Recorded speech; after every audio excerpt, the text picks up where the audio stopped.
So Nisha ಅವರು ಹುಟ್ಟಿದ್ದು ಬೆಳೆದಿದ್ದು ಎಲ್ಲ ಇಲ್ಲಿ ಸ್ಕೂಲು ನಾನು ಕಾಲೇಜು ಎಲ್ಲ ಸ್ವಲ್ಪ ವಿಸ್ತಾರವಾಗಿ ನೀವೇ ಹೇಳ್ಬಿಡಿ. ನಮ್ಮ ತಾಯಿ ಆಕ್ಚುಲಿ ಅವರು ರಾಜ್ಪೂತ್ ಫ್ಯಾಮಿಲಿಯಿಂದ. ಓಕೆ, ಇದು ಬಹುಶಃ ನಾರ್ತ್ ಇಂಡಿಯನ್. ಹಾ, ನಮ್ಮ ತಾಯಿ ತುಂಬಾ ವರ್ಷ ಹಳ್ಳಿಲಿ ಇರ್ತಾರೆ ಅವಾಗ. ಓಕೆ, ಯಾಕೆಂದ್ರೆ ಅವಾಗ ಜಾಸ್ತಿ ವ್ಯವಸಾಯನೇ. ನಮ್ಮ ತಂದೆ ಸ್ಟ್ರಗ್ಲಿಂಗ್ ಆಕ್ಟರ್ ಆಗಿರ್ತಾರೆ ಅವಾಗ. ಅಂದ್ರೆ ಒಂಥರ ಪ್ರಶ್ನೆಗಳು ಹೇಗ್ ಬರೋದು ಅಂದ್ರೆ ಸ್ಕೂಲಲ್ಲಿ ನಿನ್ ತಂದೆಯಲ್ಲಿ ಆತರ ಪ್ರಶ್ನೆಗಳು ಬಂದಾಗ ಮಕ್ಳು ಒಂಥರ ಮುಜುಗರ, ತರ ಹೇಳಕ್ಕಾಗಲ್ಲ ಅದ್ ಹೇಗೆ ಅಂತ, ಬಿಕಾಸ್ ಉತ್ತರಗಳಿರಲ್ಲ. ಇಲ್ಲಾಂದ್ರೆ ಏನ್ ಹೇಳ್ತಾರೆ ಗೊತ್ತಾ, ಇಲ್ಲ ನಿನ್ಗೆ ಅಲ್ಲಿ ತಂದೆ ತಾಯಿ ಮನೇಲಿ ಸುಖ ಸಿಗ್ದೇನು, ನೀನ್ ಮದ್ವೆ ಮಾಡ್ಕೋ, ನಿನ್ ಗಂಡನ ಮನೆ ಚೆನ್ನಾಗಿರ್ತೀಯ. ಬಟ್ ಇಲ್ಲಿ ಇರಬಾರ್ದು ಅಂತಾನು ಒಂಥರ, ಯಾಕೆಂದ್ರೆ ತುಂಬಾ ನೋವು ಆಗೋಗಿತ್ತು ನನ್ಗೆ. Reason I am not talking about your what you did, ಅದನ್ನ ಹೈಪ್ ಅಂತ ಹೇಳ್ತಲ್ಲ, ಬಟ್ ಬೇರೆಯವರು ಅದನ್ನ ಕ್ರಿಯೇಟ್ ಮಾಡೋದಲ್ಲ ಸಿಚುವೇಶನ್, ಅದ್ರ ಬಗ್ಗೆ ನಾನು ಮಾತಾಡ್ತಾ ಇರೋದು. ಅದ್ ಹೇಗ್ ಆಗೋಗಿತ್ತು ಅಂದ್ರೆ, ತುಂಬಾ ಒಂದು 10 ನಿಮಿಷದಲ್ಲಿ ಸಾಲ್ವ್ ಆಗುವಂತ ಒಂದ್ ಸಮಸ್ಯೆನ ಇವಾಗ ಅದು ತುಂಬಾ ಎಳ್ದಿ ಅದನ್ನ ತುಂಬಾ ದೊಡ್ಡ ಸಮಸ್ಯೆ ಮಾಡ್ಬಿಟ್ರು. ಅದ್ರಲ್ಲೇ ಒಬ್ರು ವ್ಯಕ್ತಿತ್ವ, ಅವರ ಮನಸ್ಥಿತಿ ಕಾಣಿಸ್ಕೊಳ್ಳುತ್ತೆ. ಯಾಕಂದ್ರೆ ನಾನು ಮನೆ ಮಗಳೇ, ಆತರ ಏನು ನಾನು ಎಲ್ಲದಕ್ಕೂ ನಾನು ಯಾವಾಗ ಸಮರ್ಪಿತವಾಗಿ ಆಗಿದ್ದೀನಿ, ಹೇಗ್ ಬೇಕೋ ಹಾಗೆ ಮಾಡಿ ಎಲ್ಲದಕ್ಕೂ ಓಕೆ ಅಂತಾನೆ ಅನ್ಸಿದೆ. ನಾನೇನ್ ಯಾವತ್ತೂ ಆಚೆ ಬಂದ್ ನೀವ್ ಹೇಳ್ದಂಗೆ, ಬಟ್ ನನ್ನ ವಿಷಯ ಅಂತ ಅದ್ ಆಚೆ ಬಂದು ಸ್ವಲ್ಪ ದೊಡ್ಡದಾಯ್ತು. ಅದ್ಯಾವ್ದಾದ್ರು ಬೇರೆಯವ್ರ ವಿಷಯ ಆಗಿದೆ. ನನ್ನ ಹತ್ರನು ಎಷ್ಟೊಂದ್ ಜನ ಹೆಣ್ಮಕ್ಳು ನಾನು ಇದೀನಲ್ಲ ಮನೇಲಿ, ಇವಾಗ ಆ ಸುತ್ತಮುತ್ತ ತುಂಬಾ ಹೆಣ್ಮಕ್ಳಿದ್ದಾರೆ. ಇವಾಗ ನನ್ನ ಮನೆಗೆ ಒಬ್ರು ಆಂಟಿ ಬರ್ತಾರೆ, ಅವ್ರ ಮಗಳು, ಆತರ ಎಲ್ಲ ಆ ಹೆಣ್ಮಕ್ಳು ಬಂದ್ ನನ್ನ ಹತ್ರ ವಿಷಯ ಹೇಳ್ಕೊಂತಾರೆ. ನಮ್ಮ ಮನೇಲಿ ಈ ಪ್ರಾಬ್ಲಮ್ ಅಕ್ಕ, ಈ ಅಕ್ಕ, ಎಲ್ಲಾ ಮನೇಲೂ ಪ್ರಾಬ್ಲಮ್ ಇದೆ. ಅವ್ರು ನನ್ನ ಹತ್ರ ಬಂದು ಹೇಳ್ಕೋಬಹುದು, ನಾನು ಅವ್ರಿಗೊಂದ್ ಸ್ವಲ್ಪ ಏನಾದ್ರು ಸಪೋರ್ಟ್ ಮಾಡ್ತೀನಿ, ಹೇಳ್ತೀನಿ. ಬಟ್ ನನ್ನ ವಿಷಯದಲ್ಲಿ ನಾನು ಯಾರ ಹತ್ರ ನನ್ನ ಪ್ರಾಬ್ಲಮ್ ಹೇಳ್ಕೊಳಕ್ಕೆ ಆಗ್ತಿರ್ಲಿಲ್ಲ. ಬಿಕಾಸ್ ಎಂತ ದೊಡ್ಡ ವ್ಯಕ್ತಿ ಅಂತ ಅಂದ್ರೆ, ಹೌದು ಹೌದು, ಇಲ್ಲ ಆಮೇಲೆ ನೀವ್ ಹೇಳ್ದಂಗೆ ನಾನ್ ಮಾತಾಡದೆ ಹೋಗಿದ್ರೆ ಈ ತರ ವಿಷಯಗಳು ಆಚೆನೆ ಬರ್ತೀರ. ಸಣ್ಣ ಬ್ಯಾಕ್ ಗ್ರೌಂಡ್ ಇಲ್ದೆ ಬಂದ್ ಆಚೆ ಮಾತಾಡಿದ್ರೆ ಅವ್ರ ವಿಷಯಗಳು ಹೇಗೆ ಜನ ಮುಂದೆ ಬರುತ್ತೆ, ಯಾರು ಕೇಳಿಸ್ಕೊಳ್ಳೋದು ಇಲ್ಲ. ಬಟ್ ಅದಕ್ಕೆ ನೀವೇನು ಪರಿಹಾರನೂ ಕೊಡಕ್ಕಾಗಲ್ಲ. ಆ ಒಂದ್ ಡಿಸ್ಕಷನ್ ಆಗ್ಬೇಕು. ಆಮೇಲೆ ಮನೇಲಿ ಏನಕ್ಕೆ ಶೋಷಣೆ, ಯಾಕೆ? ಸೊ ನಿಶಾ ಅವರು ಹುಟ್ಟಿದ್ದು ಬೆಳೆದಿದ್ದು ಎಲ್ಲ ಇಲ್ಲಿ ಸ್ಕೂಲು ಕಾಲೇಜು ಎಲ್ಲ ಸ್ವಲ್ಪ ವಿಸ್ತಾರವಾಗಿ ನೀವೇ ಹೇಳ್ಬಿಡಿ. ನಾನು ಹುಟ್ಟಿದ್ದು ಬೆಂಗಳೂರಲ್ಲೇ, ಬ್ಯಾಂಕ್ ಕಾಲೋನಿಲಿ. ಅವಾಗ ನಮ್ ತಂದೆಯವ್ರದ್ದು ತೆಂಗಿನಕಾಯಿ ಬಿಸ್ನೆಸ್ ಇತ್ತು. ಅವ್ರ ಊರಿಂದ ಅಲ್ಲಿ ತೆಂಗಿನ ಮರಗಳು, ನಮ್ ತಾತ ಅವ್ರ ಜಮೀನಲ್ಲಿ ತೆಂಗಿನ ಮರ ಸಸಿಗಳಿದೆ. ಸೊ ಅಲ್ಲಿಂದ ತೆಂಗಿನಕಾಯಿ ಮಾರಾಟ ಮಾಡ್ತಾ ಇದ್ರು ಬ್ಯಾಂಕ್ ಕಾಲೋನಿ. ಅಲ್ಲಿ ಹುಟ್ಟಿದ್ ನಾನು. ಅಲ್ಲಿ ಹುಟ್ಟಿ ಆಮೇಲೆ ನಂತರ ನಾವು ತೋಟದ ಮನೆಗೆ ಶಿಫ್ಟ್ ಆದ್ವಿ. ಅಂದ್ರೆ 1-2 ವರ್ಷ ಅಲ್ಲಿ ಜಾಸ್ತಿ ಇದ್ವಿ. ಚಿಕ್ಕವಳಲ್ವಾ, ಚಿಕ್ಕ ಪಾಪು ನಾನು. ನನ್ನ ತಾಯಿ ಆಕ್ಚುಲಿ ಅವರು ರಾಜ್ಪೂತ್ ಫ್ಯಾಮಿಲಿಯಿಂದ. ಓಕೆ, ಇದು ನಾರ್ತ್ ಬಹುಶಃ ಇಂಡಿಯನ್. ಕೇಳಿರ್ತೀರಲ್ಲ ನೀವು ಫಿಲಂ ಬಗ್ಗೆ, ಉತ್ತರ ಧ್ರುವದಿಂದ ದಕ್ಷಿಣ ಧ್ರುವಕ್ಕೂ ಅಂತ. ಸೊ ನಾರ್ತ್ ಇಂಡಿಯನ್ ಮೂಲ ಅವ್ರದ್ದು ರಾಜಸ್ಥಾನ ಆದ್ರೂನು ನಮ್ ತಾತ ಅಜ್ಜಿ ಇಲ್ಲೇ ಬಿಸ್ನೆಸ್ ಇತ್ತು ಅವ್ರದ್ದು, ಬಟ್ಟೆ ಬಿಸ್ನೆಸ್. ಓಕೆ, ಅದು ಗಾಳಿ ಆಂಜನೇಯ ದೇವಸ್ಥಾನ ಇದೆಯಲ್ಲ, ಹೌದು, ಸ್ಯಾಟಲೈಟ್ ಬಸ್ ಸ್ಟಾಪ್ ಹತ್ರ, ಅದ್ರ ಮುಂದೆ ಒಂದ್ ದೊಡ್ಡ ಅಂಗಡಿ ಇತ್ತು. ಆಮೇಲೆ ಸಿಟಿ ಮಾರ್ಕೆಟ್ ಅಲ್ಲಿ, ಅಂದ್ರೆ ವೆರಿ ಸೀಸನ್ಡ್ ಬಿಸ್ನೆಸ್ ಮೆನ್ ಅವರು, ಕ್ಲೋದಿಂಗ್ ಬಿಸ್ನೆಸ್, ಬಟ್ಟೆ ವ್ಯವಹಾರ. ಸೊ ನಮ್ ತಾಯಿ ಮೌಂಟ್ ಕಾರ್ಮೆಲ್ ಓದ್ತಾ ಇದ್ರು. ಅದಾದ್ಮೇಲೆ ನಮ್ ತಾಯಿ ತಂದೆ ನಾವು ಮದ್ವೆ ಮಾಡ್ಕೊಂಡ್ರು, ಊರಲ್ಲೇ ಮದ್ವೆ ಮಾಡ್ಕೊಂಡು. ತುಂಬಾ ಲವ್ ಮ್ಯಾರೇಜು, ಆಮೇಲೆ inter caste marriage. Rajasthani Rajput ಸಮಾಜದ ಒಬ್ಬ ಹುಡುಗಿ ಒಕ್ಕಲಿಗ ಸಮಾಜದ ಒಬ್ಬ ಹುಡುಗನ ಮದ್ವೆ ಮಾಡ್ಕೋಬೇಕು ಅಂದ್ರೆ 1986 ಅಲ್ಲಿ ಸ್ವಲ್ಪ ದೊಡ್ಡ ಅದು ಒಂಥರ ದೊಡ್ಡ ಹೋರಾಟನೇ ಅದು. ನಮ್ ತಾಯಿ ನಮ್ ತಾಯಿ ಎಲ್ಲ ಕಡೆ ಎಲ್ಲ ಸ್ಪೀಚಸ್ ಎಲ್ಲ ಕೊಡ್ತಾ ಇದ್ರು. ನನ್ಗೆ ಸ್ವತಂತ್ರ ಬೇಕು, ನಾನು ಇಷ್ಟಪಟ್ಟಿರೋನ ನಾನು ಮದ್ವೆ ಆಗ್ಬೇಕು ಅಂತ ಎಲ್ಲ ದೊಡ್ಡ ಹೋರಾಟನೇ ಅದು. ಆ ನಂತರ ಅವರು ಕಾಡಂಗಹಳ್ಳಿ ಮದ್ವೆ ಆಗ್ತಾರೆ. MLC ಪುಟ್ಟಣ್ಣ ಅವ್ರು ಇದಾರಲ್ಲ ಅಂಕಲ್, ಅವ್ರ ಮನೇಲಿ ನಮ್ ತಂದೆ ತಾಯಿ ಮದ್ವೆ ಆಗೋದು ಕಾಡಂಗಹಳ್ಳಿಗೆ. ಸೊ ಅದರ ನೋಡ್ಬೇಕು ಅಂತ ಅಂದ್ರೆ ಆ ಸಮಯದಲ್ಲಿ ಇವರೆಲ್ಲರೂ ಕಂಟೆಂಪ್ರರೀಸು, ಒಟ್ಟಿಗೆ ಬೆಳೆದವರು, ಫುಲ್ ಗ್ರೂಪ್ ಇದೆಯಲ್ಲ ಹಾಗೆ. ಆ ನಂತರ ನಾನು ಹುಟ್ಟಿದ ನಂತರ ವಾಪಸ್ಸು ಹಳ್ಳಿಗೆ ಹೋಗಿ, ಅಲ್ಲಿ ಒಂದು ತೋಟದ ಮನೆ ಇರುತ್ತೆ, ಅಲ್ಲಿ 1-2 ವರ್ಷ ಇರ್ತಾರೆ. ನಮ್ಮ ತಾಯಿ ತುಂಬಾ ವರ್ಷ ಹಳ್ಳಿಲಿ ಇರ್ತಾರೆ ಅವಾಗ. ಯಾಕೆಂದ್ರೆ ಅವಾಗ ಜಾಸ್ತಿ ವ್ಯವಸಾಯನೇ. ನಮ್ಮ ತಂದೆ ಸ್ಟ್ರಗ್ಲಿಂಗ್ ಆಕ್ಟರ್ ಆಗಿರ್ತಾರೆ ಅವಾಗ. ಸೊ ಅದೆಲ್ಲ ನಡೀತೆ. ಆ ನಂತರ ಶಿಫ್ಟ್ ಆಗ್ತಾರೆ ಬ್ಯಾಂಗ್ಳೂರ್ಗೆ. ಆಮೇಲೆ ನಾನು ಇಲ್ಲೇ ಓದ್ತೀನಿ, ಬೆಳಿತೀನಿ, ಡೆವಲಪ್ ಆಗ್ತಾರೆ. ತುಂಬಾ ಒಟ್ಟಿಗೆ ಜೀವನನ ತುಂಬಾ ಕಷ್ಟಪಟ್ಟು, ಫುಲ್ ಕುಟುಂಬ ಸಹಿತ ಕಷ್ಟಪಟ್ಟು ಮುಂದುವರಿಬೇಕು ಅಂತ ಎಲ್ಲಾರ್ಗು, ಜನರಲ್ ನಮ್ಗೆಲ್ಲರಿಗೂ ಏನು ಆಂಬಿಷನ್, ನಾವು ಇಂಡಿಯನ್ಸ್ ಅಂತ ಅಂದ್ರೆ ಒಟ್ಟಿಗೆ ಸೇರಿ ಬೆಳಿಬೇಕು ಅಂತ. ಸೊ ಆ ಬಿಸ್ನೆಸ್ ಡೆವಲಪ್ ಆಗುತ್ತೆ. ಆಮೇಲೆ ರಿಯಲ್ ಎಸ್ಟೇಟ್ ಎಲ್ಲ ಡೆವಲಪ್ ಆಗುತ್ತೆ. ಸೊ ನಾನು ಕುಮರನ್ಸ್ ಅಲ್ಲಿ ಓದಿದ್ದು, ಕುಮರನ್ಸ್ ಟಾಟಾ ಸಿಲ್ಕ್ ಮಾಡಿರೋದು, ಅಲ್ಲಿ ನಾನು ಓದ್ತೀನಿ. ಅದಾದ್ಮೇಲೆ ಜೈನ್ ಕಾಲೇಜಲ್ಲಿ first PUC, second PUC. School ಬಗ್ಗೆ ಹೇಳಬೇಕು ಅಂದ್ರೆ, I was not a very bright student. ನಾನು 70-80% ಅಲ್ಲಿ ಆ ಥರ ಸ್ಟೂಡೆಂಟು. ಬಟ್ ನಂಗೆ ಜಾಸ್ತಿ ಆಸಕ್ತಿ ಸ್ಪೋರ್ಟ್ಸ್ ಅಲ್ಲಿ ಇತ್ತು. ಸೊ ಸ್ಪೋರ್ಟ್ಸ್ ಅಲ್ಲಿ, ಆಮೇಲೆ ಲೀಡರ್ಶಿಪ್ ಅಲ್ಲಿ ತುಂಬಾ ಆಸಕ್ತಿ. ಸ್ಕೂಲಲ್ಲಿ ಯಾವಾಗ್ಲೂ ಅದು ಇರುತ್ತಲ್ಲ, ಕ್ಯಾಪ್ಟನ್ಸು, ಮಾನಿಟರ್ಸ್. ಲೀಡರ್ಶಿಪ್ ಬಂದಿದ್ದು ಮನೆಯಿಂದನಾ ಅಥವಾ ನಿಮ್ಗೆ ಓನ್ ಆಗಿ ಬಂದಿದ್ಯಾ? ಗೊತ್ತಿಲ್ಲ. ಮೊದಲನೇ ಮಗಳು. ನನ್ ಯಾವಾಗ್ಲೂ ನನ್ಗೊಂದು ಒಂಥರ ಒಳಗಿಂದನೇ ಇತ್ತು ಅದು. ಅದು ರಕ್ತದಲ್ಲೇ ಇದೆ ಅಂತಾನೂ ಹೇಳ್ಬಹುದು. ಆದ್ರೆ ನನ್ಗೆ ಎಲ್ಲಾರ ಜೊತೆಲೂ ಅವ್ರಿಗೇನಾದ್ರು ಕಷ್ಟ ಆದ್ರೆ ಅದ್ ಸಾಲ್ವ್ ಮಾಡ್ಬೇಕು. ಸ್ಕೂಲೆಲ್ಲ ತುಂಬಾ ಜಗಳ ಅಂದ್ರೆ ಯಾರಿಗಾದ್ರು ತೊಂದ್ರೆ ಕೊಟ್ರೆ ಅವ್ರನ್ನ ಹೋಗಿ ಕಂಪ್ಲೇಂಟ್ ಮಾಡೋದು, ಅವ್ರಿಗೆ ಪನಿಷ್ಮೆಂಟ್ ಕೊಡ್ಸೋದು, ಆ ಥರ ಇತ್ತು ಒಂದು ಮೈಂಡ್ ಸೆಟ್ಟು. ಬಟ್ ಸ್ಕೂಲಲ್ಲಿ ಸ್ವಲ್ಪ ಜಾಸ್ತಿ ಸ್ಟ್ರಗಲ್ಸ್ ಜಾಸ್ತಿ ಇತ್ತು. ಆ ಸಪೋರ್ಟ್ ಇರಲಿಲ್ಲ. ಅಂದ್ರೆ ಒಂಥರ ಪ್ರಶ್ನೆಗಳು ಹೇಗ್ ಬರೋದು ಅಂದ್ರೆ ಸ್ಕೂಲಲ್ಲಿ ನಿನ್ ತಂದೆಯಲ್ಲಿ ಆ ಥರ ಪ್ರಶ್ನೆಗಳು ಬಂದಾಗ ಮಕ್ಳು ಒಂಥರ ಮುಜುಗರ, ಒಂಥರ ಹೇಳಕ್ಕಾಗಲ್ಲ ಅದು ಹೇಗೆ ಅಂತ, ಬಿಕಾಸ್ ಉತ್ತರಗಳಿರಲ್ಲ. ಅದು ಯಾವ ಸ್ಟ್ಯಾಂಡರ್ಡ್ ಅಲ್ಲಿ? ಯಾವ ಸ್ಟ್ಯಾಂಡರ್ಡ್ ಅಲ್ಲಿ? 6th-7th ಸ್ಟ್ಯಾಂಡರ್ಡ್ ಶುರು ಆಯ್ತು. ಓಕೆ. ಸೊ ಆ ಥರ ಒಂಥರ ಮುಜುಗರವಾದ ಪ್ರಶ್ನೆಗಳು ಬರೋದು, ಉತ್ತರ ಕೊಡಕ್ ಆಗ್ತಿರ್ಲಿಲ್ಲ.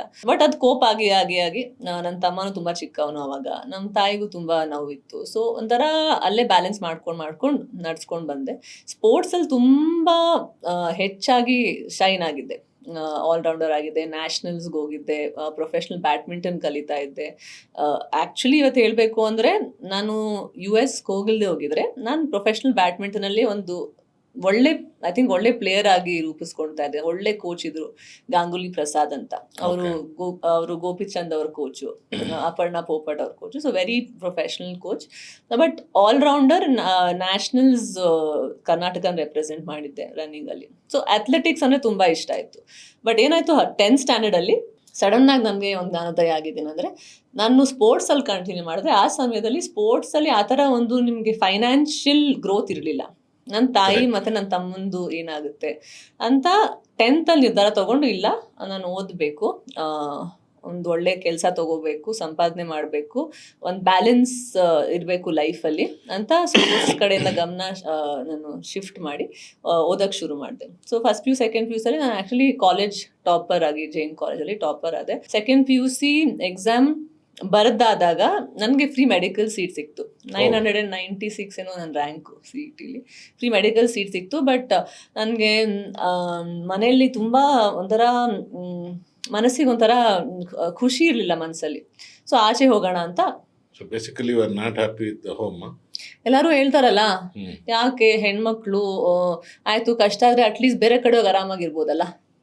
ಸೊಲ್ಯೂಷನ್ ಹೆಣ್ಮಕ್ಳಿಗೆ ಏನು ಸೊಲ್ಯೂಷನ್ ಶಿವಕುಮಾರ್ ಅವರೇ? ಇಲ್ಲಿ ಇಷ್ಟ ಅಲ್ವಾ, ಇಲ್ಲೋಗಿರು. ಪ್ರಾಬ್ಲಮ್ ಸಾಲ್ವ್ ಮಾಡಲ್ಲ ನಾವು. ಪ್ಲೇಸ್ ಚೇಂಜ್ ಮಾಡ್ತೀರಾ, ಪ್ರಾಬ್ಲಮ್ ಸಾಲ್ವ್ ಆಗಲ್ಲ. ಪ್ರಾಬ್ಲಮ್ಸ್ ಹಂಗೆ ಇರುತ್ತೆ, ಪ್ಲೇಸ್ ಚೇಂಜ್ ಆಗ್ತಾ ಇರುತ್ತೆ. ಪ್ಲೇಸ್ ಚೇಂಜ್ ಆದ್ರೆ ಅಟ್ಲೀಸ್ಟ್ ಪ್ರಾಬ್ಲಮ್ ಸಾಲ್ವ್ ಆಗ್ಬೇಕಲ್ಲ ಕೆಲವೊಂದ್ ಕಡೆ, ಕರೆಕ್ಟ್, ಕೆಲವೊಂದ್ ಟೈಮ್ ನಲ್ಲಿ. ಕರೆಕ್ಟ್. ಇಲ್ಲಾಂದ್ರೆ ಏನ್ ಹೇಳ್ತಾರೆ ಗೊತ್ತಾ, ಇಲ್ಲ ನಿನ್ಗೆ ಅಲ್ಲಿ ಸಿಗದೆ ತಂದೆ ತಾಯಿ ಮನೇಲಿ ಸುಖ ಸಿಗದೇನು, ನೀನ್ ಮದ್ವೆ ಮಾಡ್ಕೋ, ನಿನ್ ಗಂಡನ ಮನೇಲಿ ಚೆನ್ನಾಗಿರ್ತೀಯ. ಆದ್ರೆ ನೀವು ನಿಮ್ಮಿಂದ ಎಷ್ಟು ಹೊಡ್ತೀರಾ, ನೀವು ಎಲ್ಲಿಂದ ಎಲ್ಲೇ ನೋಡಕ್ಕಾಗುತ್ತೆ ನೀವು? ಅದು ಅರ್ಥ ಆಗಲ್ಲ ಜನಕ್ಕೆ. ನಾವು ಕನ್ನಡಿಲಿ ನಿಂತು ನೋಡಿದಾಗ ನಾವು ಫೇಸ್ ಮಾಡ್ಬೇಕಲ್ಲ ನಮ್ಮನ್ನ. ಬಟ್ ನಾನು ತುಂಬಾ ಈ ಜರ್ನಿಲಿ I have ran too many times. So US ಹೋದೆ, ಅಲ್ಲೆಲ್ಲೋ ಹೋದಾಗ ನನ್ಗನ್ಸ್ತು ನನ್ನ ಬೆಲೆ, ನನ್ಗೆ ಅದು ಚಿಕ್ಕ ವಯಸ್ಸಲ್ಲ, ಎಲ್ಲೋ 17 ವರ್ಷಕ್ಕೆ, ತುಂಬಾ ಚಿಕ್ಕ ವಯಸ್ಸು, ಏನೂ ಗೊತ್ತಿರಲಿಲ್ಲ, ತುಂಬಾ ಭಯ ಆಯ್ತು. ಬಟ್ ಇಲ್ಲಿ ಇರಬಾರ್ದು ಅಂತಾನು ಒಂಥರ, ಯಾಕೆಂದ್ರೆ ತುಂಬಾ ನೋವಾಗೋಗಿತ್ತು ನನಗೆ. ರೀಸನ್, ನಾನು 10th ಅಲ್ಲಿ ಇರ್ಬೇಕಾದ್ರೆ ನನ್ಗೊಂದು ಪೇಪರಿಂದ ನಂಗೊಂದು ವಿಷಯ ಗೊತ್ತಾಗುತ್ತೆ, ನಮ್ಮ ತಂದೆ ಇನ್ನೊಂದು ಮದ್ವೆ ಮಾಡ್ಕೊಂಡಿದ್ದಾರೆ ಅಂತ. ಪೇಪರಿಂದ ಗೊತ್ತಾಗುತ್ತೆ. ನಿಮ್ ತಂದೆ ತಾಯಿ ಸಪರೇಟ್ ಆಗಿದ್ದು ಯಾವ ಇಯರ್ ಅಲ್ಲಿ? 2004 ಅಲ್ಲಿ. ಏನ್ ಮೇನ್ ರೀಸನ್ ಏನಿರ್ಬೋದು? ಅದು ಆಕ್ಚುಲಿ ತುಂಬಾ ಅದನ್ನ ಬಹುಶಃ ಅದನ್ನ ಕೋರ್ಟಲ್ಲಿ ಹೇಳಿದ್ರೇನೆ ಬೆಟರು. ಯಾಕಂದ್ರೆ ತುಂಬಾ ಕಾಂಟ್ರವರ್ಷಿಯಲ್ ಅಂಡ್ ನಂಬಕ್ಕಾಗದೇ ಇರೋಂಥ ಒಂಥರ ಪರಿಸ್ಥಿತಿಗಳು ಹೇಗಾಗಿರುತ್ತೆ ಆ ಸಮಯದಲ್ಲಿ. ಅಂದ್ರೆ ನೋಡಿ, ಗಂಡ ಹೆಂಡತಿ ಅಂತ ಅಂದ್ರೆ ಸಮಸ್ಯೆಗಳು. ಇನ್ನೊಂದು ಹೇಳಿದ್ರಿ ತಾವು ಲವ್ ಮ್ಯಾರೇಜ್ ಆಗಿದ್ದು, ಅದಾದ್ಮೇಲೆ ಅಂದ್ರೆ ಆ ಒಂದು ಇಸ್ವಿ ಇತ್ತಲ್ಲ, ಇಸ್ವಿ ಅನ್ನೋದಕ್ಕಿಂತ ಆ ಕಾಲ ಇತ್ತಲ್ಲ, ಆ ಕಾಲಘಟ್ಟದಲ್ಲಿ ಲವ್ ಮ್ಯಾರೇಜ್ ಆಗೋದೇ ತುಂಬಾ ಕಡಿಮೆ. ಸೊ ಅದಕ್ಕೆ ಕೇಳಿದ್ದು. ಇಲ್ಲ, ಕರೆಕ್ಟ್ ನೀವ್ ಹೇಳೋದು. ಆದ್ರೆ ನಾನು ಬಹುಶಃ ನನಗೆ ಯಾವಾಗಾದ್ರು ಬೇರೆ ಒಂದು ಸಮಯ ಸಿಕ್ತಾಗ ಅದ್ರ ಬಗ್ಗೆ ಮಾತಾಡ್ತೀನಿ. ಯಾಕೆಂದ್ರೆ ಅದಷ್ಟು ಸುಲಭವಾಗಿ ಅರ್ಥ ಮಾಡ್ಸಕ್ಕೂ ಆಗಲ್ಲ. ಯಾಕಂದ್ರೆ ತುಂಬಾ ಕಾಂಪ್ಲಿಕೇಟೆಡ್ ಸಿಚುವೇಶನ್ ಅದು. ಬಹುಶಃ ಅದು ಆಗ್ತಿರ್ಲಿಲ್ಲ, ಬಟ್ ಅದಾಗೋಯ್ತು. ಯಾಕಂದ್ರೆ ನೀವು ಹೇಳ್ದಂಗೆ ತುಂಬಾ ಇಷ್ಟಪಟ್ಟು ಒಬ್ರನ್ನೊಬ್ರನ್ನ ತುಂಬಾ ಕಷ್ಟಪಟ್ಟಿದ್ರು ಮದುವೆ ಆಗಕ್ಕೂನು, ಆಮೇಲೆ ಆ ಲೆವೆಲ್ಗೆ ಬೆಳೆಯಕ್ಕೂನು ತುಂಬಾ ಒಬ್ರಿಗೊಬ್ರಿಗೆ ಸಾಥ್ ಕೊಡ್ತಾ ಇದ್ರು, ಎಲ್ಲ ಒಂದು ಇತ್ತು. ಸೊ ಅದಾಯ್ತು. ಬಟ್ ಇಲ್ಲ, ನಿಮ್ ತಾಯಿ ಅವ್ರ ಬಗ್ಗೆ ನೀವು ಹೇಳಿದ್ರಿ, ತುಂಬಾ ಸಾಥ್ ಕೊಟ್ರು, ಸ್ಟೆಪ್ ಬೈ ಸ್ಟೆಪ್ ಮೇಲ್ ಬಂದ್ರು, ನಮ್ಮ ತಂದೆನೂ ಕೂಡ ಅಂತ ಹೇಳಿದ್ರಿ. ಸೊ ಆ ಥರ ಸಿಚುವೇಶನ್ ಇದ್ದಾಗ ಈಗ ಯಾರೇ ಆಗಲಿ, ಒಂದು ಮದುವೆ ಆದಮೇಲೆ ಹೆಂಡತಿದು ಸಪೋರ್ಟ್ ಅಷ್ಟೇ ಇರಬೇಕು. ನಾವೇನೇ ಹೊರಗಡೆ ಕೆಲಸ ಮಾಡಬೇಕು, ಏನೇ ಬಿಸ್ನೆಸ್ ಮಾಡಬೇಕು ಅಂತ ಅಂದಾಗ. ಸೊ ಆ ಥರ ಸಪೋರ್ಟ್ ಕೊಟ್ಟರು ಕೂಡ ಬೇರೆ ಆಗೋದಕ್ಕೆ ಒಂದು ಬಲವಾದ ರೀಸನ್ ಇರಬೇಕು. ಹೌದು, ಇಲ್ಲ ನನ್ನಿಂದ ಏನಾದ್ರು ಪ್ರಾಬ್ಲಮ್ ಆಗಿರ್ಬೇಕು, ಇಲ್ಲ ಅವರಿಂದ ಏನಾದರೂ ಪ್ರಾಬ್ಲಮ್ ಆಗಿರ್ಬೇಕು, ಇಲ್ಲ ಮೂರನೇ ವ್ಯಕ್ತಿನೂ ಆಗ್ಬೋದು. ಅದು ಡಿಪೆಂಡ್ ಆನ್ ದ ಫ್ಯಾಮಿಲಿ. ಹೌದು, ಮತ್ತೆ ನಮ್ದು ಆಕ್ಟಿವಿಟೀಸ್. ಸೊ ಆ ಥರ ಆ ಮೂರನೇ ವ್ಯಕ್ತಿಯಿಂದ ಪ್ರಾಬ್ಲಮ್ ಆಯ್ತಾ ನಿಮ್ಮ ತಂದೆಯವ್ರಿಗೆ ಮತ್ತೆ ತಾಯಿಯವ್ರಿಗೆ? ಅವ್ರ ಪ್ರಾಬ್ಲಮ್ ಆಯ್ತು, ಅವ್ರಿಗಿಂತ ನಮ್ಗೆ ಜಾಸ್ತಿ ಆಯ್ತು ಪ್ರಾಬ್ಲಮ್ಸ್ ಮಕ್ಕಳಿಗೆ. ಓಕೆ, ಈಗ ನೀವು 2004 ಅಂತ ಹೇಳಿದ್ರಿ, ಸಪ್ರೇಟ್ ಆಗಿದ್ದು 2004 ಅಂದ್ಬಿಟ್ಟು. ಅವಾಗ ನಿಮ್ಗೆ ಯಾವ ಸ್ಟ್ಯಾಂಡರ್ಡ್ ಓದ್ತಾ ಇದ್ರಿ? 2004 ನಾನು ಮೋಸ್ಟ್ಲಿ 8th ಸ್ಟ್ಯಾಂಡರ್ಡ್ ಅಲ್ಲಿ ಇದ್ದೆ ಅನ್ಸುತ್ತೆ. 2006 ಅಲ್ಲಿ 10th ಅಲ್ಲಿ ಇದ್ದೆ, ಸೊ 8th ಸ್ಟ್ಯಾಂಡರ್ಡ್ ಅಲ್ಲಿ ಇದ್ದೆ. ಅದಾದ್ಮೇಲೆ ಫಸ್ಟ್ PU ಸೆಕೆಂಡ್ PUC ಇಲ್ಲೇ ಮಾಡ್ಕೊಂಡು ಅದಾದ್ಮೇಲೆ 17 ಇಯರ್ಸ್ ನಿಮ್ಗೆ ಅವಾಗ US ಹೋದ್ರಿ.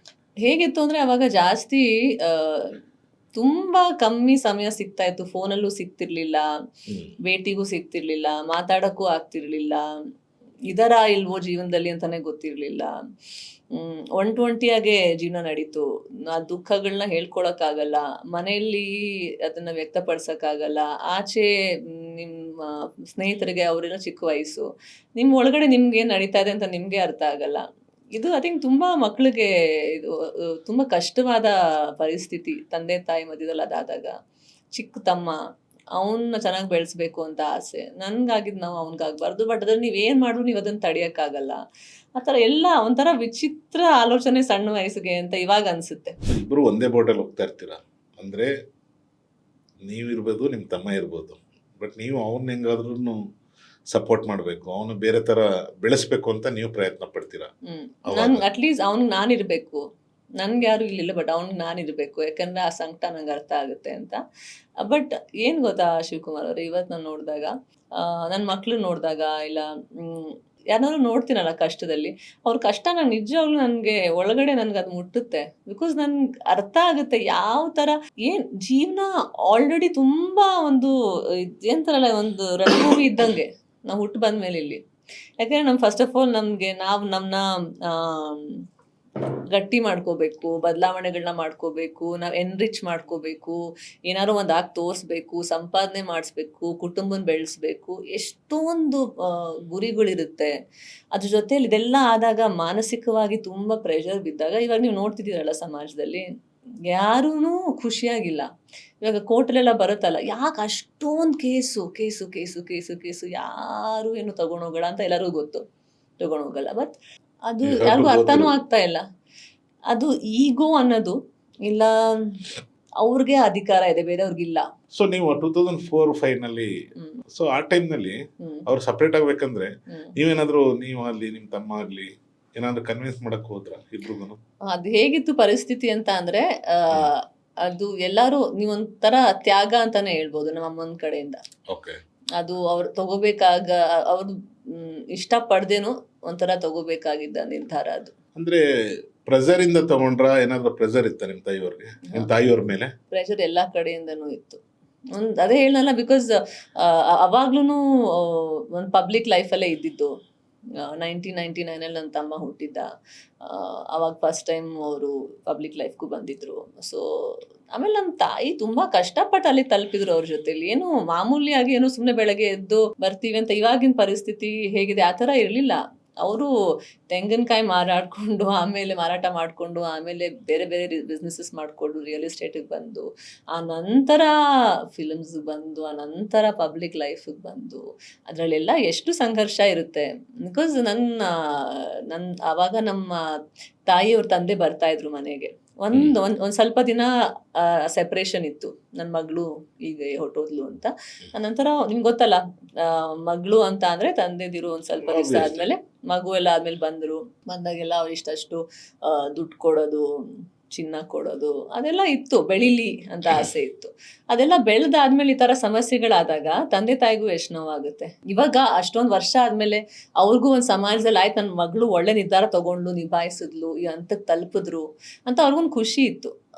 ಆ ಖುಷಿ ನಡ್ಕೊಂಡು ಹೋಗ್ಬೇಕಾಗಿತ್ತು ಅವ್ರ ಜೀವನದಲ್ಲಿ. ಬಟ್ ತುಂಬಾ ಬೇರೆ ಬೇರೆ ರೀತಿಯಲ್ಲಿ ಒಳಗಡೆ ನನಗೂ ಎಷ್ಟೊಂದು ವಿಷಯಗಳು ಒಂದು ವಯಸ್ಸಿಗೆ ಬಂದಾದ್ಮೇಲೆ ಗೊತ್ತಾಗಿದ್ದು. ನಮ್ಮ ತಾಯಿನೂ ತುಂಬಾ ಬಿಚ್ಚಿಟ್ಟು ಮಾತಾಡ್ತಾ ಇಲ್ಲ ಇದ್ರ ಬಗ್ಗೆ, ವಿಷಯಗಳನ್ನ ಒಳಗಡೆನೆ ಇಟ್ಕೊಂಡಿದ್ರು ತುಂಬಾ ವಯಸ್ಸವರೆಗೂ. ನಿಮ್ಗೆ ಆ ಏಜ್ ಇರ್ಬೇಕಂದ್ರೆ ಕೆಲವೊಂದು ವಿಷಯ ಗೊತ್ತಾಗುತ್ತೆ, ಕೆಲವೊಂದು ವಿಷಯ ಗೊತ್ತಾಗಲ್ಲ. ಹೌದು. ಸೊ ನಿಮ್ಮ ತಂದೆಯವರು ಅಷ್ಟರೊಳಗಡೆ ಅಲ್ಲೇ ಒಂದು ಲೆವೆಲ್ಗೆ ರೀಚ್ ಆಗಿರ್ತಾರೆ, ಹ್ಮ್ ಅಂದ್ರೆ 4 ಜನ ಗೊತ್ತಿರೋ ತರ ಆಗಿರ್ತಾರೆ. ಹ್ಮ್ ಮುಂಚೆ ಬೇರೆ ತರ ಅಂದ್ರೆ ಬಿಸ್ನೆಸ್ ಮ್ಯಾನ್ ಆಗಿ ಗೊತ್ತಿರ್ತಾರೆ, ಹ್ಮ್. ಇವಾಗ ಬೇರೆ ತರ ಗೊತ್ತಾಗಿರ್ತಾರೆ. ನೀವೇನಾದ್ರು ಅಂದ್ರೆ ತುಂಬಾ ಫೋರ್ಸ್ ಗಿರ್ಸ್ ಏನಾದ್ರು ಮಾಡ್ಲೇ ಇಲ್ವಾ ನೀವು, ಅಂದ್ರೆ ಬೇಡ? ಇಲ್ಲ ಮಾಡ್ದೆ, ತುಂಬಾ ಫೋರ್ಸ್ ಮಾಡ್ದೆ, ಹ್ಮ್ ತುಂಬಾ ವಾಪಸ್ ಹೋಗೋಣ, ಅಪ್ಪ ಬೇಕು, ತುಂಬಾ ಫೋರ್ಸ್ ಮಾಡಿದೆ ಆ ಸಮಯದಲ್ಲಿ. ಆಮೇಲೆ ನನ್ಗದು ಇದೆಲ್ಲ ಗೊತ್ತೇ, ವಿಚ್ಛೇದನೆ ನಮ್ಗೇನ್ ಗೊತ್ತಿತ್ತು, ಮಕ್ಳಿಗೆ ಜಗಳ ಆಗುತ್ತೆ, ಸ್ವಲ್ಪ ದಿನ ಜಗಳ ಆಗ್ತಾರೆ, ಬೇರೆ ಅವ್ರ ಇರ್ತಾರೆ, ಮನೆಗೆ ಒಂದ್ ಸ್ವಲ್ಪ ದಿನ ಹೋಗಿ ಬರ್ತಾರೆ, ಬೇರೆ ಮತ್ತೆ ಇರ್ತಾರೆ, ವಾಪಸ್ ಆಗ್ತಾರೆ ಬರ್ತಾರೆ. ಅಂತ. ನಮ್ಗೇನು ಆ ವಯಸ್ಸಲ್ಲಿ ನಿಮ್ಗೆ ಆ ಕಾಲದಲ್ಲಿ ಡಿವೋರ್ಸ್ ಅಂದ್ರೆ ಏನು ಗೊತ್ತಿರ್ಲಿಲ್ಲ. ತುಂಬಾ ಟೈಮ್ ಆದ್ಮೇಲೆ ಓ ಇದೇನೋ ಆಗಿದೆ ಅಂತ ಅರ್ಥ ಆಗಿ, ಓ ಈಗ ಅದು ತರ ಏನೇನು ಗೊತ್ತಾಗಲ್ಲ ನಿಮ್ಗೆ ಆ ಸೊ ಸಮಯದಲ್ಲಿ. ನಿಮ್ಗೆ ಅರ್ಥ ಆಗೋಷ್ಟ್ರೊಳಗಡೆ ಎಲ್ಲ ಮುಗ್ದೋಗಿತ್ತು ಎಲ್ಲ ಆಲ್ಮೋಸ್ಟ್.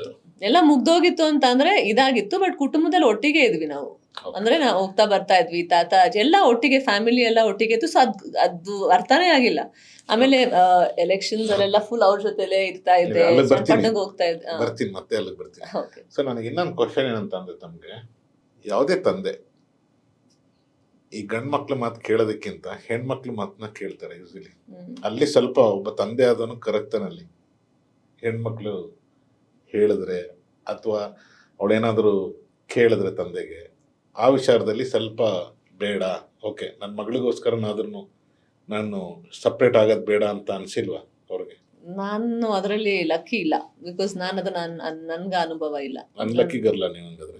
ಇನ್ ದಟ್ ಮ್ಯಾಟರ್, ಆ ಒಂದು ಸಂಬಂಧದಲ್ಲಿ ಅನ್ಲಕ್ಕಿನಿ ನಾನು. ಬಿಕಾಸ್ ನನ್ಗೆ ನೀವು ಹೇಳ್ತಿರೋದು ನಾನು ನೋಡಿದೀನಿ, ತುಂಬಾ ಹೆಣ್ಮಕ್ಳು ಮಾತನ್ನ ಕೇಳ್ತಾರೆ ತಂದೆ ಇದ್ದಿರು.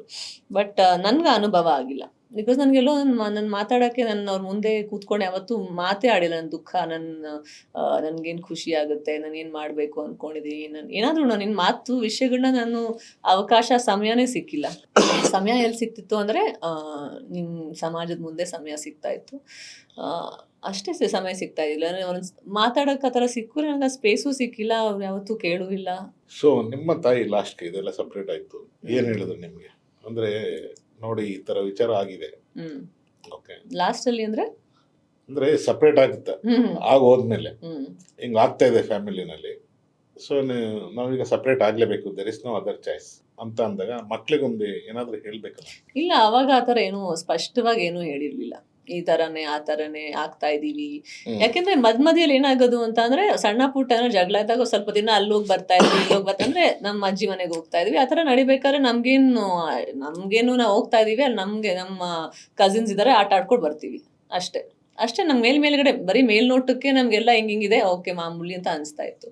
ಬಟ್ ಈ ತರ ಒಂದು ಗಂಭೀರತೆ ಇದೆ ಇದರಲ್ಲಿ, ಇದನ್ನ ಜೀವನ ಬದಲಾಗಿ ಹೋಗುತ್ತೆ ಅಂತ ಯಾರೂ ಬಂದು ಕರೆಕ್ಟಾಗಿ ನಮ್ಗೆ ಎಕ್ಸ್ಪ್ಲನೇಷನ್ ಕೊಟ್ಟಿಲ್ಲ. ಬೇಸಿಕಲಿ ಗೈಡ್ ಯಾರು ಮಾಡ್ಲಿಲ್ಲ ಆ ಟೈಮ್ನಲ್ಲಿ. ಇಲ್ಲ. ಆಮೇಲೆ ಒಂಥರ ನಾನೇ ಮೆಸೆಂಜರ್ ಆಗಿದ್ದೆ ಇಬ್ರು. ಸೊ ಈಗ ಏನ್ ಹೇಳಿ ಇದ್ರ ಬಗ್ಗೆ, ಬಿಕಾಸ್ ಗೊತ್ತಾಗಲ್ಲ ಶಿವಕುಮಾರ್ ಅವರೇ, ಆ ಸಮಯದಲ್ಲಿ ಆ ವಯಸ್ಸಲ್ಲಿ ನಿಮ್ಗೇನೋ ಅರ್ಥ ಆಗಲ್ಲ, ಎಲ್ಲ ಕರೆಕ್ಟ್ ಆಗಿದೆ, ಏನೋ ಒಂದ್ ಸ್ವಲ್ಪ ತಾತ್ಕಾಲಿಕ ಅಂತಾನೆ ಅನ್ಸುತ್ತೆ. ಆಮೇಲೆ ನಿಮ್ಗೆ ಆ ಶಕ್ತಿನೂ ಬೇಕಲ್ಲ, ಎಷ್ಟೊಂದು ವಿಷಯನ ಅರ್ಥ ಮಾಡ್ಕೊಳಕ್ಕೆ, ಆ ತಿಳುವಳಿಕೆ ಬೇಕು. ಆಮೇಲೆ ನೀವೇನಕ್ಕೆ ಆ ನಂಬಿಕೆನ ನೀವು ಮುರಿದಾಕ್ತೀರಾ? ನಂದು ಒಳ್ಳೆ ಕುಟುಂಬ, ನನ್ನ ತಂದೆ ತಾಯಿ ಇದ್ದಾರೆ, ಅದು ಹೋಗ್ತಾ ಹೋಗ್ತಾ ಹೋಗ್ತಾ ಹೋಗ್ತಾ ಎಲ್ಲೋ ಒಂದ್ ಕಡೆ ಓ ಅಂತ ಅನ್ಸುತ್ತೆ. ಬಟ್ ಅದ್ ಕಂಪ್ಲೀಟ್ ಆಗಿ ಕಟ್ಟು ಆಗಿರ್ಲಿವಲ್ಲ ನನ್ನ ಲೈಫಲ್ಲಿ, ಆ ಬಾರ್ಡರ್ ಅಲ್ಲೇ ಇದ್ದೆ ನಾನು. 24 ತನಕ ಕಟ್ಟೆ ಆಗಿರ್ಲಿಲ್ಲ ಅನ್ಸುತ್ತೆ. ಬಾರ್ಡರ್ ಅಲ್ಲೇ ಇದ್ದೆ, ಕುಟುಂಬದಲ್ಲೇ ಇದ್ದೆ. ಬಹುಶಃ ಬಟ್ ಬೆಳಿಬೇಕು ಅಂದಾಗ ಬಹುಶಃ ಕಟ್ಟ ಆಗಲ್ಲ ಅನ್ಸುತ್ತೆ. ಆ ಸಮಯ ಅನ್ಸುತ್ತೆ ಎಲ್ಲೋ, ಅದು ಆ ಸಮಯ ಬಹುಶಃ ಕಷ್ಟ. ಈಗ ತಾಯಿಯವರೆಲ್ಲಿದ್ದಾರೆ ಮೇಡಮ್? ನನ್ನ ಜೊತೆಲಿದ್ದಾರೆ ನನ್ನ ತಾಯಿ. ಬ್ಯಾಂಗ್ಳೂರಲ್ಲ? ಬ್ಯಾಂಗ್ಳೂರಲ್ಲಿ ಇದ್ದಾರೆ. ಓಕೆ, ಹೇಗಿದ್ದಾರೆ ಅವರು ಇವಾಗ? ಇವಾಗ ಅವರು ತುಂಬಾ ಶಿಸ್ತಾಗಿ ಒಂದು ನಿರ್ಧಾರ ತಗೊಂಡಿದ್ದಾರೆ, ಇದನ್ನ ಜಗ್ಗಲ್ಲ ನಾನು. ಬಿಕಾಸ್ ಮಕ್ಳಿಗೆ ಈ ತರ ಪರಿಸ್ಥಿತಿ ಬರಬಾರ್ದಾಗಿತ್ತು. ನಾವೆಲ್ಲ ದೊಡ್ಡವ್ರು ಇರ್ಬೇಕಾರೆ, ನಮ್ಗೆಲ್ಲ ಎಷ್ಟು ಮೆಚುರಿಟಿ ಇರ್ಬೇಕಾರೆ ಯಾಕೆ ಇದೆಲ್ಲ ಮಾಡ್ಬೇಕು? ಕೋರ್ಟು ಕಚೇರಿ ಅಂತ ಯಾವತ್ತಿಂದ ಮಕ್ಳ ಮೇಲೆ ಯಾರೋ ಅಣ್ಣ ತಮ್ಮ ಮಾಡ್ಕೊಳ್ತಾರೆ ನಿಜ, ಬಟ್ ಈ ತರ ಮಕ್ಳ ಮೇಲೆ ನೀವು ತಂದೆ ಹಾಕೋದು, ಅವ್ರ ಕುಟುಂಬ ಹಾಕೋದು, ದಟ್ ಈಸ್ ಜಾಸ್ತಿ ಅಲ್ವಾ, ತುಂಬಾ ಹೆಚ್ಚು. ಅದಿರಬಾರ್ದು. ಅದೊಂದು ಸ್ವಲ್ಪ ದಾಯಾದಿಗಳ ತರ ಆಗ್ಬಿಡ್ತು. ಯಾರೋ ಈಗ ಗೊತ್ತಿಲ್ಲದೆ ಇರೋರು ಅಂದ್ರೆ ಯಾವ್ದೋ ಒಂದು ವ್ಯವಹಾರ ಮಾಡಿರ್ತಾರೆ, ಬೇಸಿಕಲಿ ಆ ವ್ಯವಹಾರದ ಮೇಲೆ ಏನೋ ಮಿಸ್ಟೇಕ್, ಏನೋ ಸಮಸ್ಯೆ ಆಗಿರುತ್ತೆ, ಅದಕ್ಕೆ ಹೋಗಿ ಕೇಸ್ ಹಾಕೊಂತಾರಲ್ಲ, ಆ ತರ ಆಗ್ಬಿಡ್ತಾರೆ. ಹೌದೌದು, ತುಂಬಾ ಟ್ರಾನ್ಸಾಕ್ಷನಲ್ ಬಿಸ್ನೆಸ್ ತರ ಆಗೋಯ್ತು. ಆಮೇಲೆ ಮಕ್ಳುನು ತಂದೆ ತಾಯಿ ಮೇಲೆ ಹಾಕಿರೋದ್ ನಾನು ನೋಡಿದೀನಿ. ನನ್ನ ಪರಿಸ್ಥಿತಿ ಉಲ್ಟಾ. ಅಂದ್ರೆ ಇವಾಗ ನನ್ಗೆ ಹೇಳ್ತಾರಲ್ಲ, ಒಂದು ಪ್ರಶ್ನೆ, ಇವಾಗ ಆ ತರ ಪ್ರಶ್ನೆಗಳಿಲ್ಲ, ಬಟ್ ಒಂದ್ ಸಮಯದಲ್ಲಿ ನಿಮ್ಗೆ ತುಂಬಾ ಪ್ರಶ್ನೆಗಳು ಬರುತ್ತೆ. ನನ್ನ ಅಸ್ತಿತ್ವ ಏನು ಮತ್ತೆ ಅಂತ, ನನ್ಗೆ ಯಾರು ಜನ್ಮ ಕೊಟ್ಟಿದ್ದು, ನನ್ಗೂ ಯಾರು ಜನ್ಮ ಕೊಟ್ಟಿರ್ತಾನೆ. ಯೋಚನೆ ಮಾಡಿದೀರಾ? ಯಾಕಂದ್ರೆ ಒಂದ್ ಸಮಯದಲ್ಲಿ ಎಲ್ಲಾರು ಬಂದ್ಬಿಟ್ಟು ಹೆಸರು ತಗಿ ಅಂತ ಒಂದ್ ದೊಡ್ಡ ಒಂದ್ ಕ್ಯಾಂಪೇನೇ ನಡೆಸ್ಬಿಟ್ಟಿದ್ರು ಸೋಷಿಯಲ್ ಮೀಡಿಯಾದಲ್ಲಿ, ನಿಮ್ ತಂದೆಯವ್ರ ಹೆಸರು ತೆಗಿ ಅಂತ. ಯಾಕೆ? ನನ್ನ ಜನ್ಮಸಿದ್ಧ ಅಧಿಕಾರ ಅದು, ನಾನೇನಕ್ಕೆ ತೆಗಿಲಿ?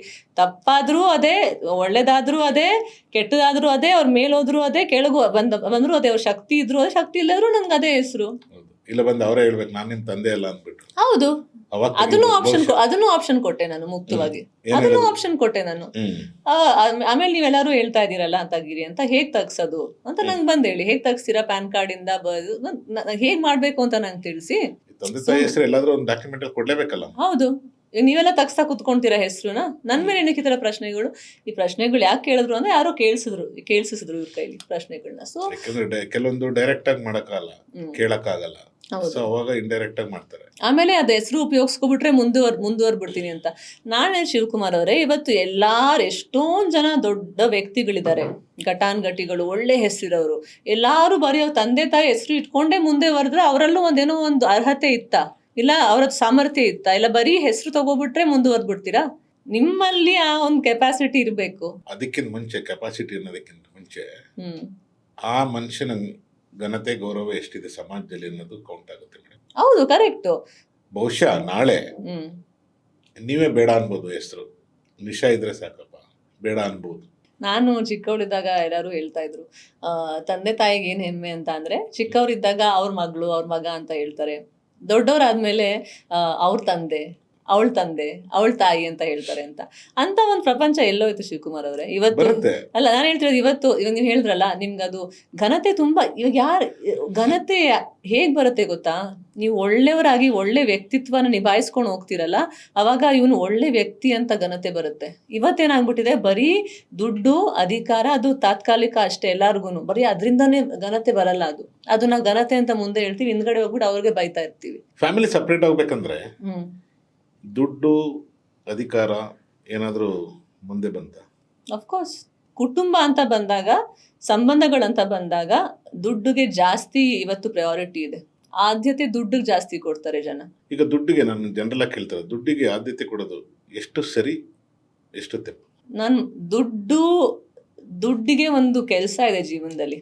ನೀವು ದುಡ್ಡಿಂದ ಎಲ್ಲವನ್ನು ಕೊಂಡ್ಕೊಳಕ್ಕಾಗಲ್ಲ, ಬಟ್ ಬಹಳಷ್ಟು ಕೆಲಸಗಳು ನೀವು ದುಡ್ಡಿಂದ ಮಾಡಬಹುದು. ಹೌದು, ಅದು ನಿಮ್ಮ ಮೇಲೆ ಡಿಪೆಂಡ್ ಆಗುತ್ತೆ, ನೀವು ಅದನ್ನ ಕಲ್ತಿದ್ದೀರೋ ಇಲ್ವೋ ಅಂತ. ದುಡ್ಡನ್ನ ಎಲ್ಲಿ ಉಪಯೋಗಿಸ್ಕೋಬೇಕು, ದುಡ್ಡನ್ನ ಎಲ್ಲಿ ಉಪಯೋಗಿಸ್ಕೋಬಾರ್ದು ಅಂತ, ಅದು ನಿಮ್ಮ ತಿಳುವಳಿಕೆಯಿಂದ ಬರುತ್ತೆ. ಇವಾಗ ದುಡ್ಡಿದೆ ಅಂತ ನಾವು ಬರೀ ಮನೆ ತುಂಬಾ ಬಟ್ಟೆಗಳನ್ನ ತುಂಬ್ಕೊಳಕ್ಕಾಗಲ್ಲ. ನನ್ಗೆ ಮನೇಲಿ ಒಂದು ಟೈಮಲ್ಲಿ ನಮ್ಮ ತಾಯಿ ತುಂಬಾ ಹೇಳ್ತಾ ಇದ್ರು, ಏನ್ ಇಷ್ಟೊಂದು ಬಟ್ಟೆ ನಿನ್ಗೆ ಅಂದ್ಬಿಟ್ಟು ಫುಲ್ಲು ಎಷ್ಟು ಕಟ್ ಮಾಡಿಸ್ಬಿಟ್ಟಿದ್ರು ಅಂದ್ರೆ ಒಂದ್ ಸಮಯದಲ್ಲಿ ಅಷ್ಟೇ ಮುಗೀತು. ಯಾಕಂದ್ರೆ ಅದ್ ನನ್ಗೆ ಇವತ್ತು ನಾನು ರೆಸ್ಪೆಕ್ಟ್ ಮಾಡ್ತೀನಿ, ನಂಗೆ ಹೇಳ್ಕೊಟ್ರು ಅಂತ. ಯಾಕೆ? ಒಂದು ಲಿಮಿಟಲ್ಲಿ ಇರಬೇಕು ಎಲ್ಲಾನು. ಏನ್ ರಿಕ್ವೈರ್ಮೆಂಟ್, ಮುಂಚೆ ಹಬ್ಬದಲ್ಲಿ ನಾವು ತಗೊಳ್ತಾ ಇದೀವಿ ಬಟ್ಟೆ, ಇವಾಗ ಸುಮ್ಮನೆ ಹೋಗ್ತಾ ಬರ್ತಾ ತಗೊಳ್ತೀವಿ ಬಟ್ಟೆಗಳು. ಸೊ ದುಡ್ಡಿಂದ ನೀವು ಬಹಳಷ್ಟು ಒಳ್ಳೇದ್ ಮಾಡಬಹುದು, ಬಟ್ ನಿಮ್ಗೆ ಆ ವ್ಯಕ್ತಿತ್ವ ಇರ್ಬೇಕಲ್ಲ, ನಾನು ಒಳ್ಳೇದ್ ಮಾಡ್ಬೇಕು. ನಾನು ದುಡ್ಡನ್ನ ಬರೀ ಅಕೌಂಟ್ ನೋಡ್ಬಿಟ್ಟು ತುಂಬಾ ಖುಷಿ ಪಡ್ತೀನಿ, ಆಮೇಲೆ ಅವ್ರ ಮುಂದೆ ತೋರಿಸ್ಕೊಂತೀನಿ, ಇವ್ರ ಮುಂದೆ ತೋರಿಸ್ಕೊಂತೀನಿ, ಅದೇ ನಿಮ್ ತಲೆಯಲ್ಲಿ ಇರ್ಬೇಕಾರೆ ಈ ದುಡ್ಡಿದ್ರೆ ನಾನು ಹೆಚ್ಚು, ನಾನು ಅವ್ರಿಗಿಂತ ಮೇಲು, ಆ ತರ ಇದ್ರೆ ಐ ಥಿಂಕ್ ನೀವು ಯಾವತ್ತೂ ನೀವು ಖುಷಿಯಾಗಿರಕ್ಕಾಗಲ್ಲ.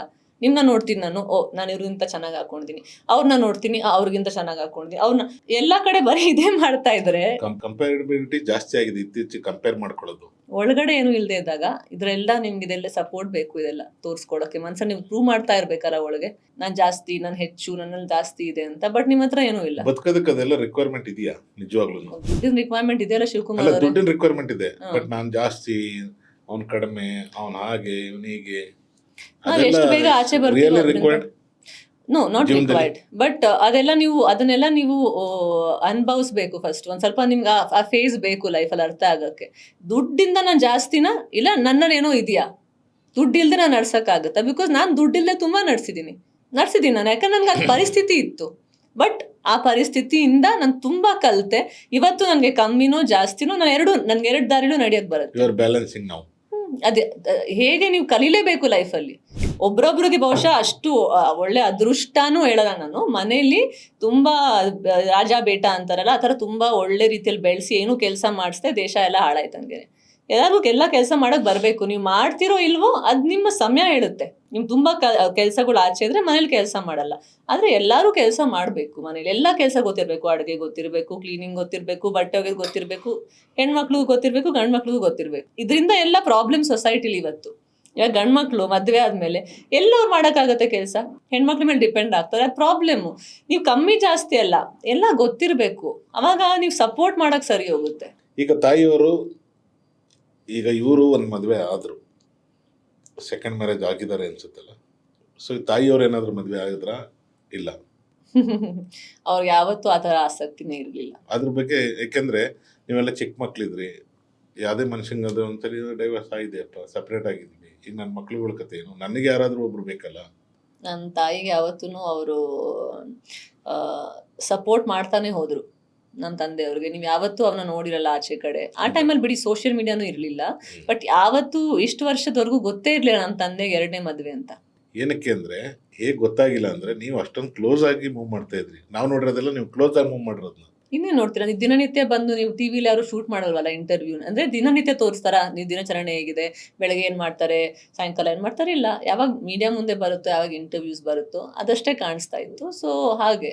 ಬಟ್ ನಾನು ಮುಂಚೆನೂ ಹೇಳಿದ್ದೀನಿ, ನನ್ಗೆ ಒಂದು ಅವಕಾಶಗಳು ಇರಲಿಲ್ಲ ಅವ್ರ ಜೊತೆಯಲ್ಲಿ ನಾನು ಆಚೆ ತೋರಿಸ್ಕೊಳಕ್ಕೂ ಇರಲಿಲ್ಲ ಅವಕಾಶಗಳು. ಈಗ ತಾಯಿಯವ್ರನ್ನ ಟೇಕ್ ಕೇರ್ ಮಾಡ್ತಾರದು ಯಾರು, ನೀವೇನಾ? ತಾಯಿಯವರು ನಾನು ಟೇಕ್ ಕೇರ್ ಮಾಡ್ತೇನೆ, ಅವ್ರು ನಾನು ಟೇಕ್ ಕೇರ್ ಮಾಡ್ತಾ ಇದ್ದಾರೆ. ಯಾಕಂದ್ರೆ ಅವರು ಇಲ್ಲ ಟೇಕ್ ಕೇರ್ ಅಂತ ಅಂದ್ರೆ ನಿಮ್ ಪ್ರಕಾರದಲ್ಲಿ ಅಲ್ಲ, ನನ್ನ ಪ್ರಕಾರದಲ್ಲಿ ಈಗ ನಾನು ಜೀವನ ಮಾಡ್ಬೇಕಂದ್ರೆ ನನಗೇನಾದ್ರೂ ಒಂದು ಸಪೋರ್ಟಿಂಗ್ ಅಂದ್ರೆ ಫೈನಾನ್ಸ್ ಹೇಗೇನು, ಸೊ ಹೇಗೆಲ್ಲ ಮ್ಯಾನೇಜ್ ಮಾಡ್ತಾ ಇದ್ದಾರೆ. ಇಲ್ಲ ಅವ್ರ ತಂದೆ ತಾಯಿ ಮನೆ ಕಡೆ ಚೆನ್ನಾಗಿದ್ದಾರೆ ಅಂತ ಹೇಳಿದ್ರಿ ನೀವು, ಸೊ ಅಲ್ಲಿ ಸಪೋರ್ಟ್ ಸಿಗ್ತಾ ಇದೆಯಾ, ಅಥವಾ ನೀವೇನಾದ್ರೂ ಕೆಲಸ ಮಾಡಿ ಅಮ್ಮನ ನೋಡ್ಕೊಂತ ಇದ್ದೀರಾ, ಇಲ್ಲ ನಿಮ್ಮ ಬ್ರದರ್ ನೋಡ್ಕೊಂತ ಇದ್ದೀರಾ ಅಂತ ಕೇಳಿದ್ರಿ. ಈ ಸದ್ಯದಲ್ಲಿ ಒಂದ್ ಸ್ವಲ್ಪ ಸಿಚುವೇಶನ್ ಟೈಟ್ ಇದೆ. ಬಿಕಾಸ್ ನಿಮ್ಗೆ ಗೊತ್ತು, ಕೋರ್ಟು ಅಂತ ಅಂದರೆ ಅದೇನು ಮಾಮೂಲಿ ವಿಷಯ ಅಲ್ಲ. ಪ್ಲಸ್ ನಾನೇನು ಸಾಧಾರಣವಾದ ವ್ಯಕ್ತಿಗಳ ಜೊತೆ ಅವ್ರ ವಿರುದ್ಧ ಏನು ಹೋರಾಟ ಮಾಡ್ತಾ ಇಲ್ಲ. ಸೊ ಒಂದು ಸ್ವಲ್ಪ ಫೈನಾನ್ಷಿಯಲಿ ಸ್ಟ್ರಗಲ್ ಇದೆ ಈ ಸಮಯದಲ್ಲಿ. ನಾನು ಏನು ಕೆಲಸ ಮಾಡ್ತಾ ಇಲ್ಲ, ಕೆಲಸ ಮಾಡ್ತಾ ಇದ್ದೆ.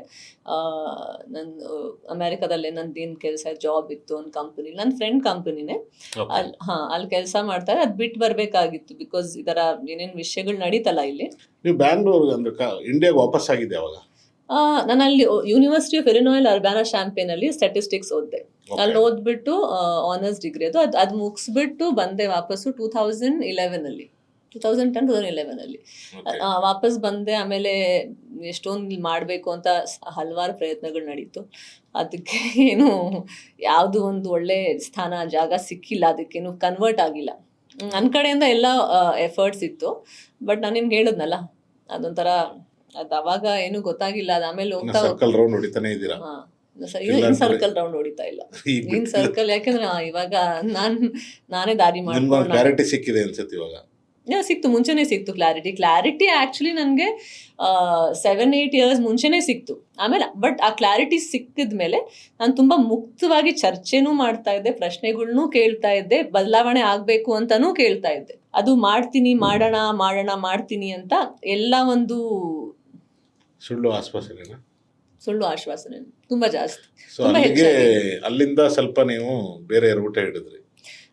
ನನ್ಗೆ ಯಾವಾಗ ನೋಡಿ, ಮನುಷ್ಯನ್ಗೆ ಯಾವಾಗ ಕ್ಲಾರಿಟಿ ಇರಲ್ವಲ್ಲ, ಅವಾಗ ಅವನು 2 ಆಪ್ಷನ್ ಇಟ್ಕೊಂಡು ಓಡ್ತಾನೆ. ನಾನು ಏನಕ್ಕೆ ಜಾಬ್ ತಗೊಂಡೆ? ನೀವ್ ಹೇಳಿ, ಇವತ್ತು ಬೆಂಗಳೂರಲ್ಲಿ ನೀವು ಒಂದ್ ದೊಡ್ಡ ಫ್ಯಾಮಿಲಿ, ಅಲ್ಲಿ ನಿಮ್ಗೆ ಆ ಬ್ಯಾಕ್ ಗ್ರೌಂಡ್ ಇದೆ ಅಂತ ಅಂದಾಗ ನೀವು ಏನಾದ್ರೂ ಶುರು ಮಾಡ್ಬೋದು. ನಮ್ಮ ಇಂಡಿಯನ್ ಎಕಾನಮಿ ಎಷ್ಟು ಚೆನ್ನಾಗಿದೆ ಇವಾಗ.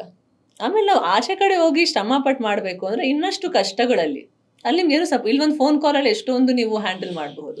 ಬಟ್ ನನ್ಗೆ ಆ ಪ್ಲಾಟ್ಫಾರ್ಮ್ ಸಿಕ್ಕಿಲ್ಲ, ಆ ವೇದಿಕೆ ನನ್ಗಿರಲೇ ಇಲ್ಲ. ಅದಕ್ಕೆ ನಾನು ಆಚೆ ಹೋಗ್ಬೇಕಾಗಿತ್ತು. ಇಲ್ಲಾಂದ್ರೆ ನಂಗೆ ತುಂಬಾ ಆಸಕ್ತಿ ಇತ್ತು, ನನ್ನ ಕನ್ನಡ ಫಿಲಮ್ ಇಂಡಸ್ಟ್ರಿ ಏನೋ ಮಾಡಬೇಕು ಅಂತ, ನನ್ಗೆ ಇಲ್ಲಿ ಬಿಸ್ನೆಸ್ ಮಾಡಬೇಕು ಅಂತ ತುಂಬಾ ಇಂಟ್ರೆಸ್ಟ್ ಇತ್ತು. ನಾನು ಅಲ್ಲಿ ಚನ್ನಪಣ್ಣದಲ್ಲಿ ಫಾರ್ಮಿಂಗ್ ಏನೋ ಮಾಡಬೇಕು, ಕೃಷಿಗೆ ಏನೋ ಮಾಡಬೇಕು ಅಂತ, ಫಾರ್ಮರ್ಸ್ ಜೊತೆ ಏನಾರೋ ಹೋರಾಟ ಮಾಡಬೇಕು, ಅಲ್ಲೊಂದು ಸ್ವಲ್ಪ ಸಂಸ್ಥೆಗಳು ಕಟ್ಟಬೇಕು, ಎಷ್ಟೊಂದು ಆಸಕ್ತಿ, ಎಷ್ಟೊಂದು ಐಡಿಯಾಸ್ ಇತ್ತು. ಬ್ಯಾಂಗ್ಳೂರಲ್ಲಿ ವೇಸ್ಟ್ ಮ್ಯಾನೇಜ್ಮೆಂಟ್ ಏನೋ ಮಾಡಬೇಕು ಅಂತ ಇತ್ತು. ತುಂಬ ಐಡಿಯಾಸ್ ಇತ್ತು ಇದು ಬದಲಾವಣೆ. ಯಾಕಂದ್ರೆ ನಾನು ಹುಟ್ಟಿದ ಬೆಂಗಳೂರು, ಇವತ್ತಿನ ಬೆಂಗಳೂರಿಗೆ ಎಷ್ಟೊಂದು ವ್ಯತ್ಯಾಸ ಇದೆ. ಆ ಬೆಂಗಳೂರು ಎಲ್ಲೂ ಇತ್ತು, ನನ್ನ ಕೊಡುಗೆ ಏನೋ ಆ ಬೆಂಗಳೂರಿಗೆ ಏನೂ ಇಲ್ಲ. ಬಟ್ ನನ್ನ ಹತ್ರ ಆ ವೇದಿಕೆ ಇತ್ತು, ನನ್ನ ಹತ್ರ ಆ ಜಾಗ ಇತ್ತು, ನನ್ಗೆ ಒಂದು ಸ್ವಲ್ಪ ನನ್ ಬೆಂಬಲ ಸಿಕ್ಕಿದಿದ್ರೆ ನಾನು ಎಷ್ಟೊಂದು ಕೆಲಸ ಮಾಡ್ತಾ ಇದ್ದೆ. ನನಗೂ ಒಂದು ತೃಪ್ತಿ ಆಗ್ತಿತ್ತು. ನನ್ನ ದೇಶದಲ್ಲಿ, ನನ್ನ ಬೆಂಗಳೂರಲ್ಲಿ, ನನ್ನ ಊರಲ್ಲಿ, ನನ್ನ ಭೂಮಿ ತಾಯಿಗೆ ನಾನೇನು ಮಾಡಿದೆ ಅಂತ. ಯಾಕೆ ನನ್ಗೆ ತುಂಬಾ ಆಸೆ ಅದೆಲ್ಲ. ಸೊ ಆಪರ್ಚುನಿಟಿ ಸಿಕ್ಕಿಲ್ಲ. ಹೆಚ್ಚಿನ ವಿಡಿಯೋಗಳಿಗೆ ಪ್ರತಿಧ್ವನಿ ಯೂಟ್ಯೂಬ್ ಚಾನೆಲ್ ಸಬ್ಸ್ಕ್ರೈಬ್ ಮಾಡಿ, ಬೆಲ್ ಐಕಾನ್ ಕ್ಲಿಕ್ ಮಾಡಿ.